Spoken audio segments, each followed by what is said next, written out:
What's it like to have Max Hall back involved? Oh man, when you put Max and Riley together, I'm not sure there's a more competitive combination of guys on the planet. So it's really a good fit for not only Riley, but also for Coach Dolman.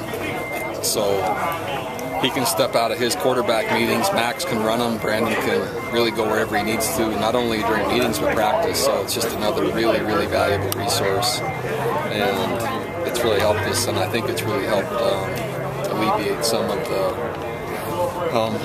not the pressure on Brandon, but just giving him another set of eyes so he can see more.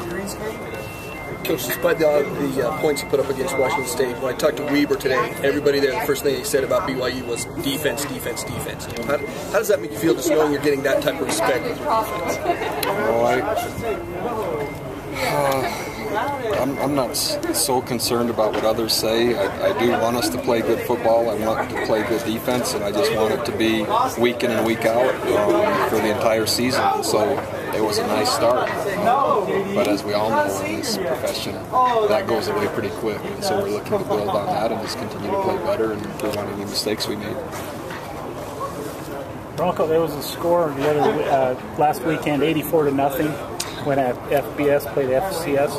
Do you ever see that as a reason that should even happen? No, I don't see any reason it should happen, and I think it can be prevented. How would you prevent it if you were on the winning end of that? I think the plays that you call and the personnel that you put in the game, and I mean, at what point is winning enough? That's not winning. I'm not sure what that is. Is there a little something special to it that you're not just playing an FCS team, but you're playing an in-state team? Is there something nice about getting that opportunity? You know, I think that I mentioned yesterday Coach McBride was interested in playing, and we just couldn't quite get it hooked up for the right setup on our schedule. And my brother played at Weber, and he played under Mike Price, and so it fit nicely in terms of the schedule this year and a close team. So, you know, I can't say it's going to happen every year, but it seemed like the right thing to do for this season. Coach, when you look at what Weber State did against Fresno State and look at that game, what did you learn about Weber State from that first I think they have a solid team, and I think that they're well coached, and I really like their quarterback. I like his leadership. I like kind of his grit. He reminds me in style of play a little bit like Riley, where, you know, he just kind of tries to run guys over, and he scrambles around, and they have a good scheme, and so I was impressed.